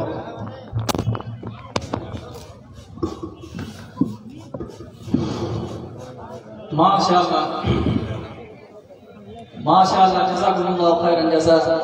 আপনাদের সামনে আইন বাড়ি সাহেব কোরআন ও হাদিসের ভরসা করে দিলেন। শুধু কোরআন ও হাদিস, কোরআন হাদিস ছাড়া কোনো কিছু বলেননি তিনি। একেবারে যে বিষয়টি উনি বললেন আপনাদের সম্মুখে, কোরআন ও হাদিস দ্বারা বললেন, আর যথেষ্ট বলেছেন, একেবারে যথেষ্ট বলেছেন। শুধু একটা কাজ বাকি থাকলো, কি? সেটা হচ্ছে আমল। আমলটা শুধু বাকি থাকলো। অতএব আমরা আজকে যে বক্তব্যটা শুনলাম, শুধু শুনে আর বাড়ি চলে যাব আর যেই কাজ সেটা করলে হবে না। বক্তব্য শুনে তার উপর যথাযথভাবে আমল করার আমরা চেষ্টা করব ইনশাআল্লাহ। কারণ আমলটা হচ্ছে মেন জিনিস। মানুষ যতই শুনুক না কেন, যতই কোরআন হাদিস শুরু করে, তাহলে সব বরবাদ হয়ে যাবে। আমল হচ্ছে ওই জন্য আল্লাহ তাআলা বলছে কোরআনের মধ্যে যে ইন্নাল্লাযীনা আমানু ওয়া আমিলুস সালিহাত, আগে শুনে ঈমান নিয়ে আসতে হবে, তারপরে আরেকটা জুড়ে দিয়েছেন কি? ওয়া আমিলুস সালিহাত, অর্থাৎ সালেহ আমল আপনাকে করতে হবে। শুধু ঈমান এনে আপনাকে যথেষ্ট, আপনার জন্য যথেষ্ট নয়, তারপরে আপনাকে সালেহ আমল করতে হবে। সবাই তো ঈমান রাখে, আপনি যাকে বলবেন তোমার রবকে, তোমার মালিককে, আমরা সবাই এক বাক্যে বলবো যে আল্লাহ। আমাদের সৃষ্টিকে করেছে আল্লাহ করেছে, আমাদের রবকে আল্লাহ। সূর্য কে উদয় করে? আল্লাহ করে। রাত কে আনে? আল্লাহ আনে। দিন আবার কে ফিরে নিয়ে আসে? আমাদের মুখে সবাই উচ্চারণ করবে যে আল্লাহ আনে। তাহলে এটা হচ্ছে ঈমান। আমাদের ঈমান আছে, কিন্তু তার সাথে যদি ওয়া আমিলুস সালিহাত, সালেহ আমল না হয়, তাহলে আপনার এই উচ্চারণটা বরবাদ হয়ে যাবে। অতএব সালেহ আমল করতে হবে। অর্থাৎ আল্লাহ তাবারক ওয়া তাআলা বলছেন যে আমার ইবাদত করো, ওমা খালাকাতুল জিন্না ওয়াল ইনসা ইল্লা লিয়াবুদুন, যে আমি জিন এবং ইনসানকে শুধুমাত্র আমার ইবাদতের জন্য সৃষ্টি করেছি। অতএব আমাকে শুধু রব আল্লাহ বলে তোমাদের ছুট নেই। অতএব আমার যে হুকুম আহকাম, নামাজ, হজ, রোজা, যাকাত যে আছে ওগুলো কাজে পরিণত করতে হবে। তাহলে আমাদের আমলটা মনে রাখতে হবে সব সময়। আমরা মূল্যবান ওয়াজ শুনলাম, এর উপর আমরা যেন যথাযথভাবে আমল করতে পারি। আল্লাহ যেন আমাদের তৌফিক দান করেন, আমিন। এরপর আমাদের পরবর্তী বক্তা বাবুদ্দোজা সাহেব। আমাদের দুর্ভাগ্য যে মতিউর রহমান সাহেব আমাদের ছিলেন, উনি অসুস্থতার কারণে ওনার পরিবর্তে এসেছেন ইনি বাবুদ্দোজা সাহেব। ইনিও আপনাদের সম্মুখে কোরআন হাদিস থেকে মূল্যবান বক্তব্য শোনাবেন। আপনাদের কাছে রিকোয়েস্ট যে আপনারা এই ঠান্ডার দিনে ধৈর্য ধারণ করে থাকুন এবং একটু হেঁটে হেঁটে আসুন সামনের দিকে। কারণ ঠান্ডার দিন যদি আপনারা ফাঁকা ফাঁকা হয়ে বসেন বা যেখানে সেখানে দাঁড়িয়ে থাকেন, তাহলে কিন্তু একটা পরিবেশ ঠান্ডার দিনে জমবে না। অতএব আপনারা আগা দিকে আসুন, সেটে হেঁটে চলে আসুন, মানে সেটে বসেন, ঠান্ডার দিন আছে। আর যারা ওই রোডে দাঁড়িয়ে আছেন, দয়া করে বলছি আপনারা সামনের দিকে চলে আসেন। আমাদের কাছে আরো দুখানা বক্তা আছে, একজন দেখতে পাচ্ছেন স্টেজে আছেন। এরপরে আরেকজন সিরাজুল সাহেব আছেন, উনিও আপনাদের সামনে মূল্যবান বক্তব্য রাখবেন। আমার অনুরোধ যে আপনারা পুরো সব বক্তার ওয়াইজ শুনে আপনারা যাবেন। যাই না কোন বক্তার কোন কথা আপনার অন্তরে লেগে যাবে, আপনার লাইফ চেঞ্জ হয়ে যাবে। কোনটা কথা আপনার অন্তরে গেঁথে যাবে, আপনার ঈমান তাজা হয়ে যাবে। অতএব প্রত্যেকটা বক্তার আপনাকে ওয়াজ শোনার অনুরোধ করছি যে শেষ পর্যন্ত যতক্ষণ পর্যন্ত চলবে প্রতিটা বক্তার ওয়াজ আপনারা শুনে যাবেন আর তার উপর আমল করার চেষ্টা করবেন ইনশাআল্লাহ। আপনাদের সম্মুখে এখন বাবুদ্দোজা সাহেব উত্তর দিনাজপুর থেকে উনি এসেছেন, আপনাদের সম্মুখে মূল্যবান বক্তব্য রাখবেন। আশা করছি আপনারা মন দিয়ে শ্রবণ করবেন ইনশাআল্লাহ। ও মানে নামটা কনফিউশন হয়ে যাচ্ছে, কেউ বলছে নাইমুল, কেউ বলছে বাবুদ্দোজা। আমার খাতায় দুবার তিনবার নামটা কিন্তু কারেক্ট হয়েছে, কেউ বলছে বাবুদ্দোজা, কেউ বলছে নাইমুল হক। আমি 2-3 বার নামটা কিন্তু ভুল সংশোধন করেছি। তো নাইমুল হক সাহেব আপনি আসুন, আপনার বক্তব্য পেশ করুন।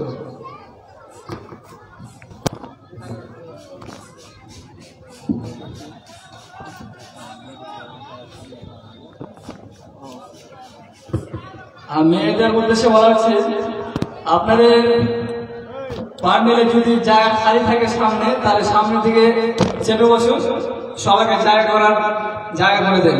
সবার বসার ঘর কাছে, সবার শোনার ঘর কাছে। তো আপনারা সামনে সুষ্ঠুভাবে থাকুন, বক্তাদের মূল্যবান ওয়াজ শুনুন। আসসালামু আলাইকুম ওয়া রাহমাতুল্লাহ। আপনারা সবাই কেমন আছেন? ভাই আপনারা যারা দাঁড়িয়ে আছেন ওই যে ওই দিকে, যারা আমার বয়সে বড় তাদেরকে দাদা বলছি, যারা ছোট তাদেরকে ভাই বলছি। আপনারা প্যান্ডেলের ভিতরে বসুন। শীত পড়েছে, ঠান্ডার দিন, বাইরে দাঁড়িয়ে থাকলেও আবার আপনাদেরই কষ্ট, আপনারা ভিতরে ঢুকে যান। আলহামদুলিল্লাহ নাহমাদুহু ওয়া নাস্তাঈনুহু ওয়া নাস্তাগফিরুহু ওয়া নাউযু বিল্লাহি মিন শুরুরি আনফুসিনা ওয়া মিন সাইয়্যাতি আ'মালিনা।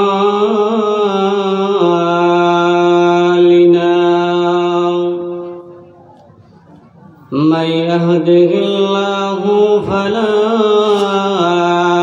مضل له ومن يضلله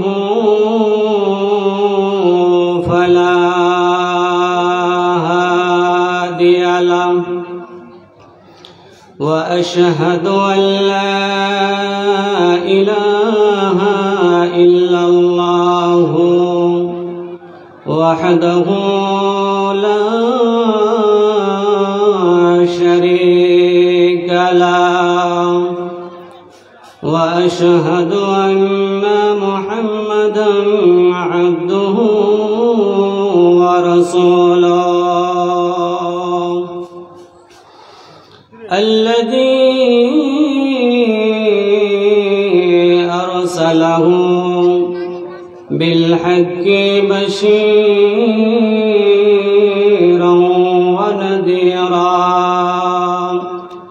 وداعيا إلى الله بإذنه وسراجا منيرا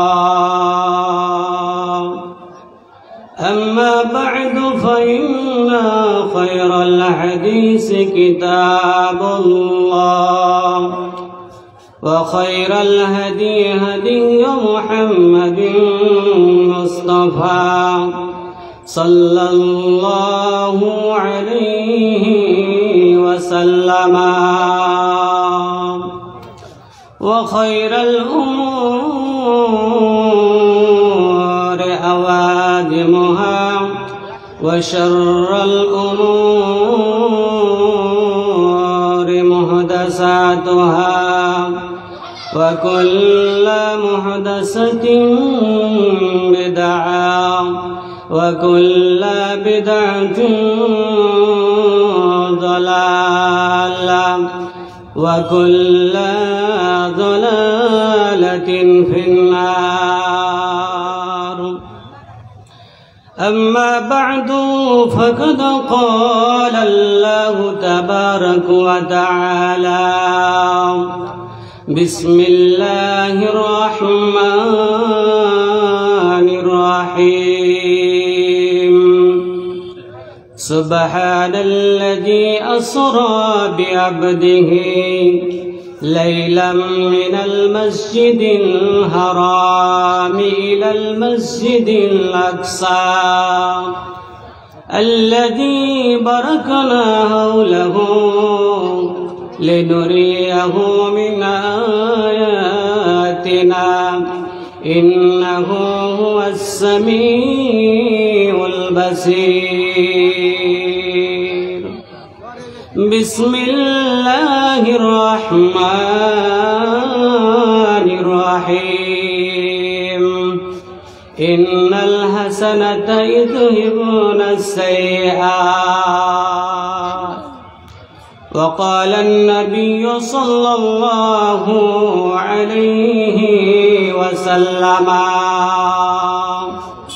أول ما يحاسب به العبد يوم القيامة الصلاة فإن صلحت صلح سائر عمله وإن فسدت فسد سائر عمله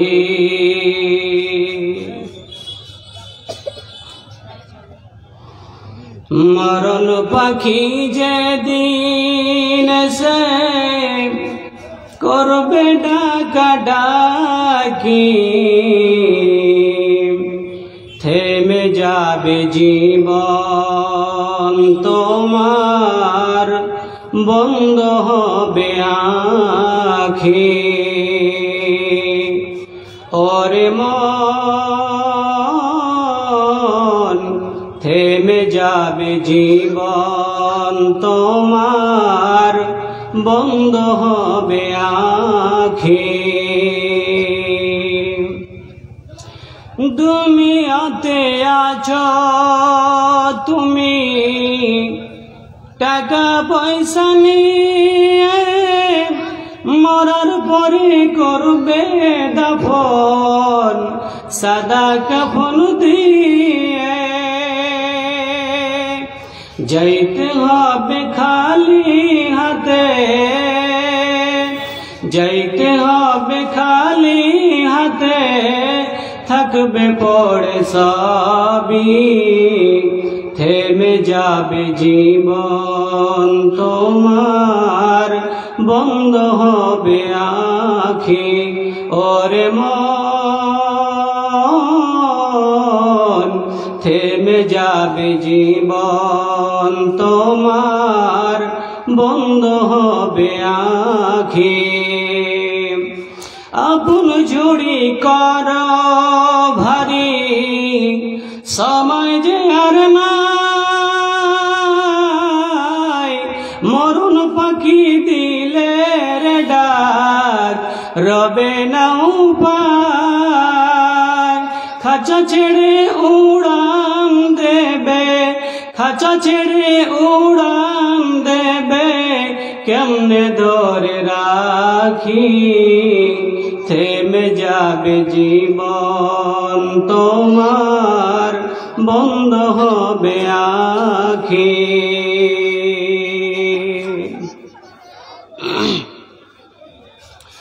উপস্থিত অত্র জলসার সুযোগ্য সভাপতি সাহেব, উপস্থিত বিভিন্ন শিক্ষাঙ্গন থেকে আগত সম্মানিত শিক্ষক মণ্ডলী, সামনে আমার ইমানদার দিনদার পরহেজগার সুপ্রিয় শ্রোতা মণ্ডলী, আমরা সর্বপ্রথম সেই মহান স্রষ্টা আল্লাহ তাবারক ওয়া তাআলার দরবারে লাখ কোটি শুকরিয়া সুজুদ পেশ করছি।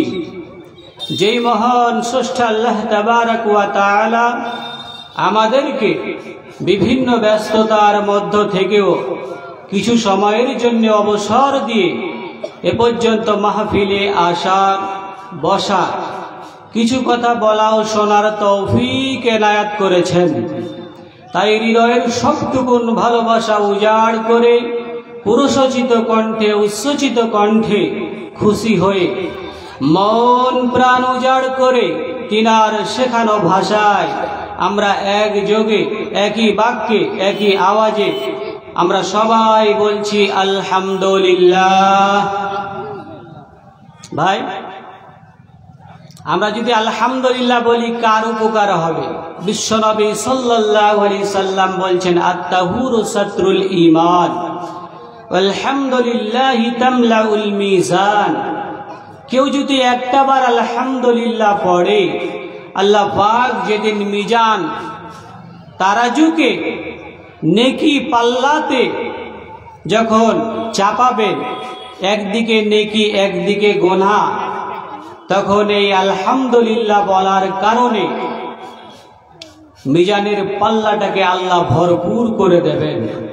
এই জন্যে আমরা আমাদের স্বার্থে, আমরা আমাদের উপকার্থে একবার জোরে সরে বলছি আলহামদুলিল্লাহ, মাশাআল্লাহ। দরুদ ও সালাম বর্ষিত হোক নবীগনা মুহাম্মদুর রাসূলুল্লাহ সাল্লাল্লাহু আলাইহি ওয়াসাল্লামের উপর। আল্লাহুম্মা আমিন, আল্লাহুম্মা সাল্লি আলাইহি, আল্লাহুম্মা বারিক আলাইহি।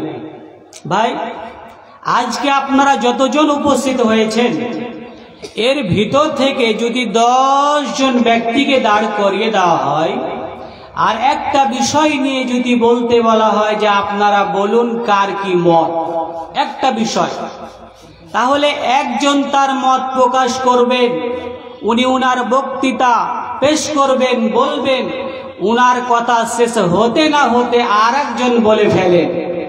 তার মানে তার বুকে ব্যথা, সেও কিছু বলতে চায়। পৃথিবীর বুকে যত মুখ তত কথা, যত মুখ তত কথা, যত মন তত ব্যথা। কিন্তু নবী রাসূল গণের ব্যাপারে বিষয়টা একেবারে ভিন্ন। আদম আলাইহিস সালাম থেকে নিয়ে নবী মুহাম্মদুর রাসূলুল্লাহ সাল্লাল্লাহু আলাইহি ওয়াসাল্লাম পর্যন্ত যতগুলো নবী রাসূলকে আল্লাহ পাক পৃথিবীতে পাঠিয়েছেন, সমস্ত নবী রাসূলদের মুখের কথা ছিল এক, বুকের ব্যথা ছিল এক। একই উদ্দেশ্য, একই কথা, একই মিশন নিয়ে পৃথিবীর বুকে এসেছেন সমস্ত নবী রাসূলগণ। আমার আপনার নবী, বিশ্ব নবী, নবী মুহাম্মদুর রাসূলুল্লাহ সাল্লাল্লাহু আলাইহি সাল্লাম তার মিশনকে, তার যে দায়িত্ব আল্লাহ পাক তার উপরে অর্পণ করেছিলেন, সেই দায়িত্ব ভারকে যখন তিনি প্রচার প্রসার করছিলেন মক্কার মাটিতে, সেই সময় তার মাথার ছাতা একজন ছিল, তার নাম হচ্ছে তিনার চাচা আবু তালিব। তার প্রিয়তমা স্ত্রী খাদিজা রাদিয়াল্লাহু তাআলা আনহা তিনি যখন দাওয়াতের কাজ শেষে রাত্রিবেলা বাড়ি ফিরতেন, আম্মাজান খাদিজা রাদিয়াল্লাহু তাআলা আনহা তাকে অনুপ্রেরণা দেওয়ার জন্যে, তাকে বুঝাবার জন্যে তিনি রাত জেগে বসে থাকতেন, এক ডাকে যাতে করে দরজা খুলে দিতে পারেন এই জন্যে তিনি জেগে থাকতেন। ঠিক একই বছরে আম্মাজান খাদিজা রাদিয়াল্লাহু তাআলা আনহা মৃত্যুবরণ করলেন।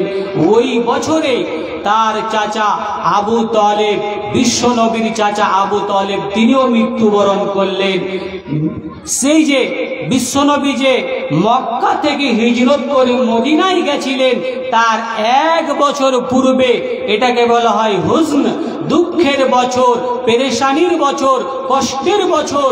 সেই বছরে একই সাথে তার দুইজন যিনারা সাপোর্ট করতেন তাকে, তারা দুইজন পৃথিবী ছেড়ে চলে গেলেন। এখন মাথার ছাতা কেউ নাই, পায়ের নিচের মাটি সরে গেল। বিশ্বনবী মক্কার বুকে একা, সমস্ত মানুষ থাকার পরেও, আত্মীয় স্বজন থাকার পরেও তিনি একা অনুভব করলেন, তিনি পেরেশান হয়ে যাচ্ছেন। আল্লাহ তাবারাক ওয়া তাআলা বুঝতে পারলেন আমার বন্ধু পেরেশান হয়ে গেছেন, বড় একা হয়ে গেছেন, বড় দুঃখই প্রকাশ, তিনি দুঃখে দুঃখিত হয়ে গেছেন, জর্জরিত হয়ে গেছেন। ওই বছরই আল্লাহ তাবারাক ওয়া তাআলা তিনার নবীকে একেবারে কাছাকাছি নিজের সান্নিধ্যে ডেকে নিয়ে মনের কথাগুলি খুলে খুলে আনন্দের সাথে বলেছেন। সমস্ত নবী রাসূলকে আল্লাহ তাবারাক ওয়া তাআলা এক একটা করে ইনাম দিয়েছেন, প্রাইজ দিয়েছেন, কিন্তু আমার আপনার নবীকে যে প্রাইজ দিয়েছেন, যে ইনাম দিয়েছেন, পৃথিবীর কোন নবী রাসূলকে দেওয়া হয়নি। এতটা কাছাকাছি কেউ পৌঁছাতে পারেনি। নবী মূসা আলাইহিস সালাম আল্লাহকে বললেন, আপনাকে আমি দেখতে চাই। বলে, মূসা, ওই পাহাড় থেকেও দেখা সম্ভব নয়। জি ভাই, আল্লাহ তাবারাক ওয়া তাআলা নিজের নবীকে কাছে ডেকেছেন। এই বিষয়টা নিয়ে আল্লাহর নবী রাতের